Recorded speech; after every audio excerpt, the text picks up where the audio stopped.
Hello every one, ചോദ്യത്തിലേക്ക് കടക്കാം.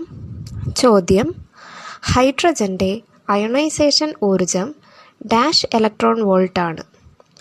Option A 16.3, option B 13.6, option C 19.6, option D 19.3. ഉത്തരം option B 13.6.